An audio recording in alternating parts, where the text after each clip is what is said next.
Oi, pessoal, tudo bem? Professora Regiane de Geografia, aula destinada ao sexto ano, ensino fundamental. Nós vamos falar da continuidade ao que a gente já estava trabalhando anteriormente. Hoje nós vamos iniciar uma outra etapa, que vai falar sobre a formação do relevo, suas formas e seus diferentes tipos. A gente já falou da parte da hidrosfera, da litosfera, da atmosfera, a gente já falou um pouco de todo um apanhado. E agora é o momento da gente falar sobre o relevo, tá? Então, vou tentar ser bem sucinta, bem clara, para que vocês possam absorver o máximo de conteúdo possível.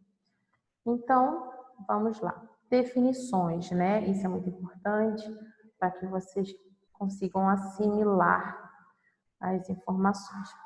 Relevo pode ser definido como as formas da superfície do planeta, tá? Então, as variadas formas é considerado relevo. Origina-se e transforma sob a interferência de agentes internos ou externos. Internos é a parte do interior da Terra, que também são chamados de endógenos. E os externos são os exógenos, então é a parte da erosão que acontece pelo vento, a erosão marinha, que a água do mar vai batendo na encosta e vai lapidando. Então tem também a questão da chuva, tem a parte da movimentação, da transformação através dos rios, enfim. Tem a transformação interna, que é endógena, e tem a transformação interna, que é exógena. O relevo em si corresponde a um conjunto de formações apresentadas pela litosfera, então no nosso solo, no nosso redor, onde a gente está. Então, tudo que é variação visível faz parte do relevo. Serra de Maracaju, Morraria do Urucum, uma planície alagada, os corichos. Então, assim, toda aquela dinâmica é relevo. Tem depressão, tem fundo de vale, tem montanhas, morros, enfim, tabuleiros, entre outros nomes que a gente pode utilizar. Essas formas são definidas pela estrutura geológica, combinando com ações de dinâmica interna e externa. Então, tem além da questão geológica, da história da Terra, tem a movimentação interna. Lembra que a gente falou das placas tectônicas que estão em constante evolução no interior da Terra? Tem também a influência da rotação, da translação, e tudo isso em conjunto faz um planeta vivo. Então, a gente não percebe, mas ele está vivo, ele está funcionando igual o nosso organismo. A gente sabe que está vivo, está respirando, mas cada órgão está trabalhando de uma forma para poder ter todo um conjunto funcionando. Da mesma forma, é o nosso planeta. Então, todos os componentes trabalhando de forma exata vai dar certo, tá? Então, é o conjunto das formas da crosta terrestre manifestando-se desde o fundo dos oceanos até as terras emerses, que é onde nós estamos, né?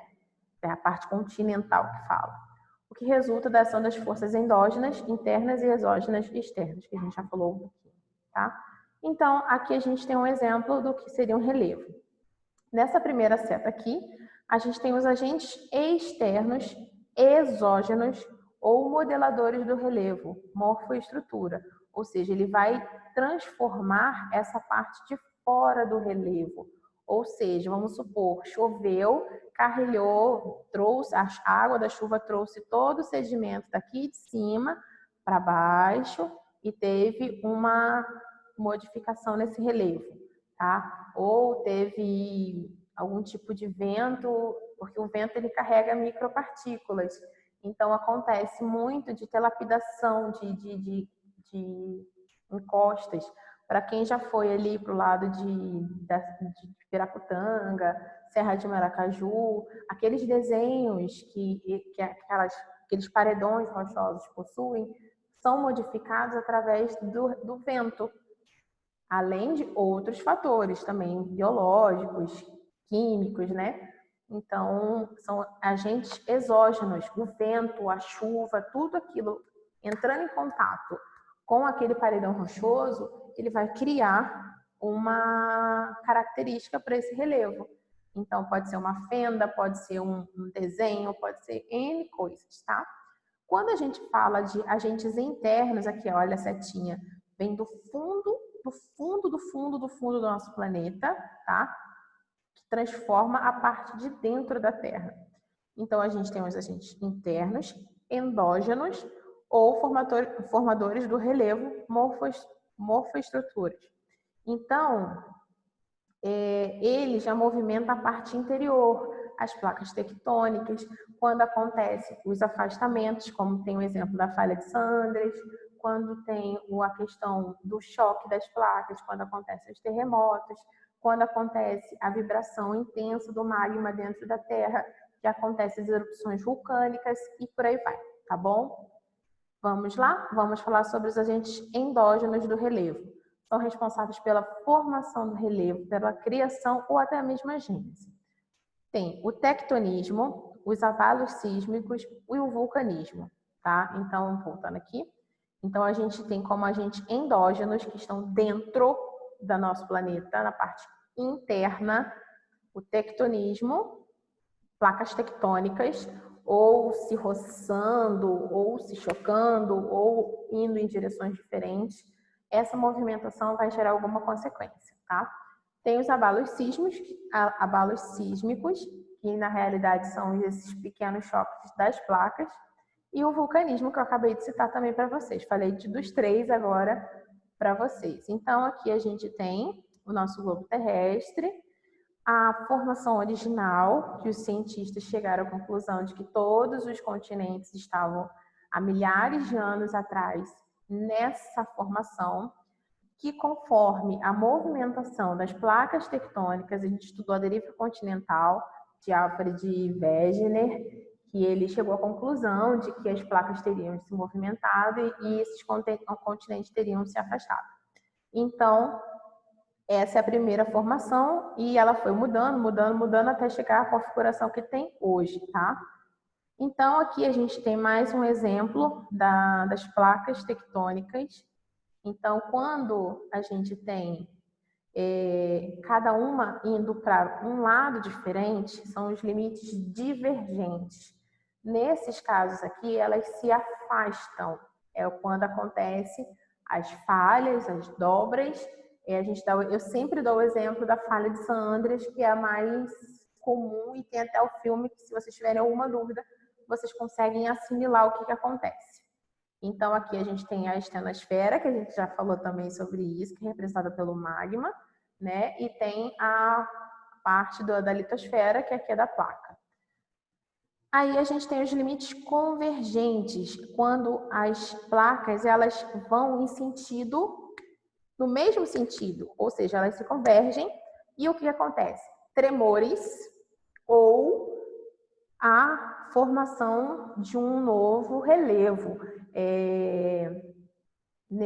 Em alguns casos, como aconteceu com a Cordilheira dos Andes, em alguns casos podem surgir pequenas alterações no relevo, de tanto que vai sendo chocado, vai chocando, até conseguir chegar a uma altura específica. E, além disso, tem os limites transformantes, ou seja, as placas vão em direções diferentes, né? Uma vai para a direita, outra vai para a esquerda e funciona dessa forma, tá? Consequências das movimentações das placas tectônicas. Então, pode ter o afastamento de duas placas em sentido contrário acarreta expansão do fundo dos oceanos, abertura de uma fenda ou distanciamento entre os continentes. Então, foi como eu falei. Então, quando elas vão para lugares diferentes, para direções diferentes, pode acontecer essas três, entre outras coisas. Eu deixei essas três para não ficar muito extenso para vocês, porque o nosso conteúdo já é bem extenso. Então, a convergência, quando elas se convergem, quando elas se chocam, então o que acontece?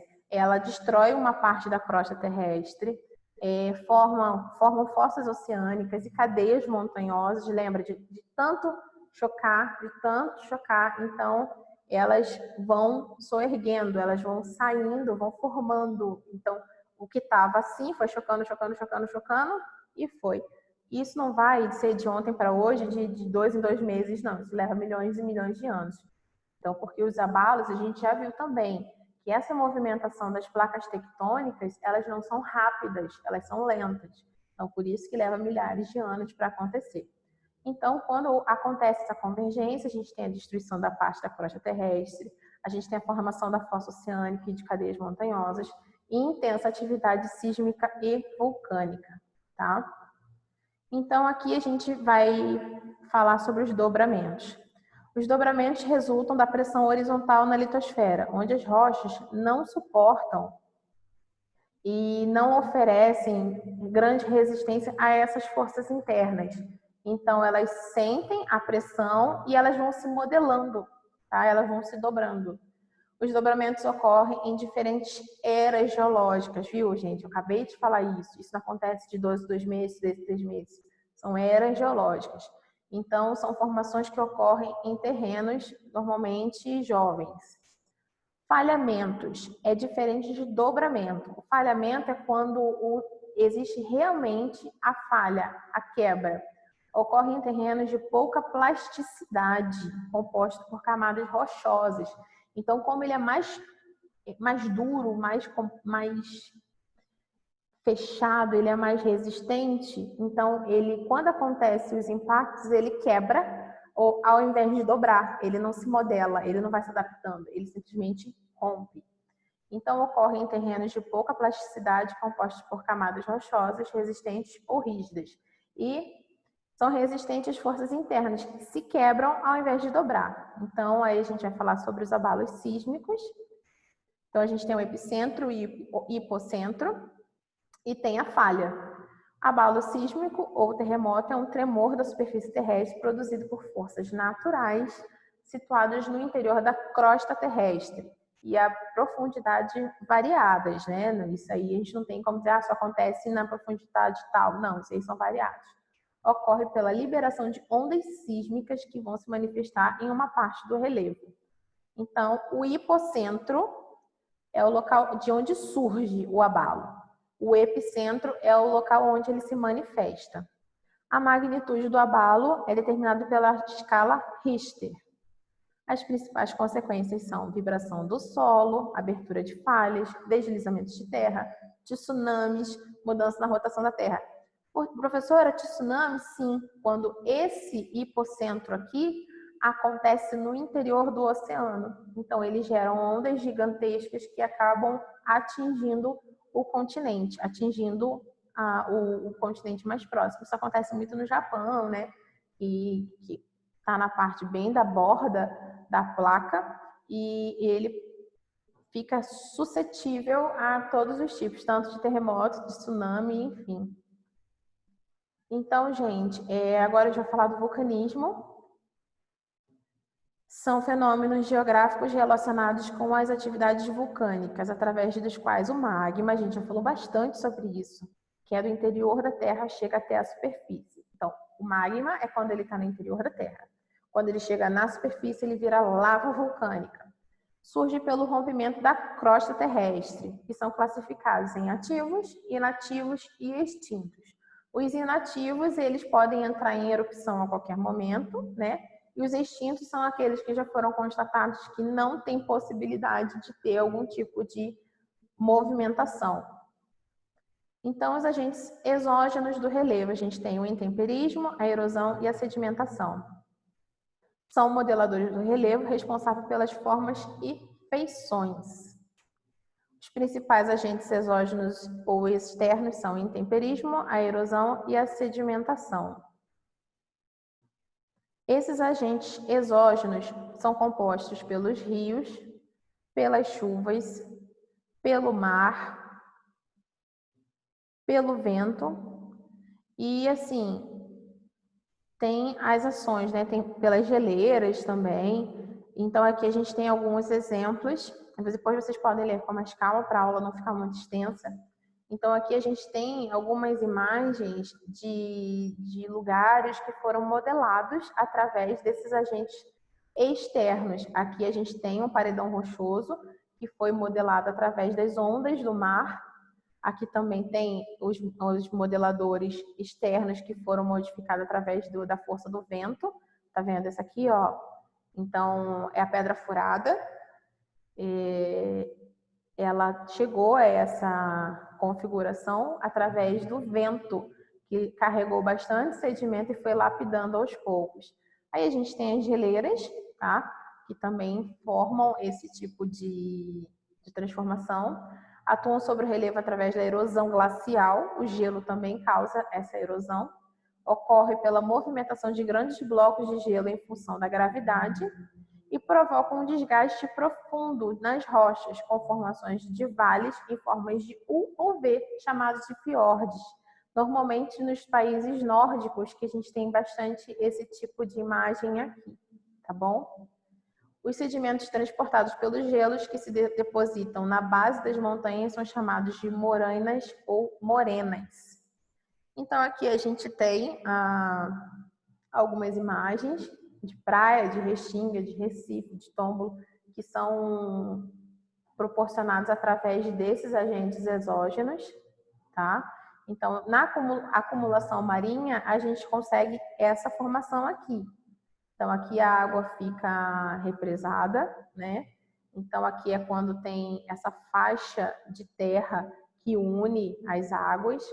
Então, tem a formação do arenito aqui na água também e a praia em si.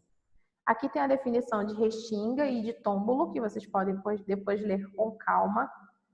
Aí aqui a gente tem as falésias. Normalmente a gente tem isso no Nordeste, porque são essas esculturas naturais que são formadas por milhares e milhares e milhares de anos, através da movimentação do mar, do vento, vão esculpindo com o passar dos anos. Tem o intemperismo ou meteorização, que é o conjunto de processos que provocam a alteração e a decomposição das rochas, como resultado da ação dos agentes externos. Consiste em processos físicos, químicos e biológicos que atuam sobre as rochas, provocando sua desintegração ou decomposição. Pode ser físico-mecânico, químico ou biológico. Tá? Então, aqui a gente tem alguns exemplos dessas transformações nas rochas, tá? Então, aqui a gente tem o intemperismo físico, o intemperismo químico e o intemperismo biológico, que a própria natureza faz, tá bom? Erosão, conjunto de processos de modelagem da paisagem, remoção e transporte de sedimentos. A deposição desse material em um novo local é denominado sedimentação. Então, revisando o que a gente falou até agora, quando a gente tem os agentes internos ou endógenos, a gente tem o tectonismo e o vulcanismo. Quando a gente fala de tectonismo, a gente tem a epirogênese e a orogênese. Epirogênese são as planícies costeiras, planícies interiores e as chapadas. Orogênese são as montanhas dobradas e as montanhas maciças. Quanto ao vulcanismo, a gente tem as intrusões e as erupções. Intrusões, montanhas em domo.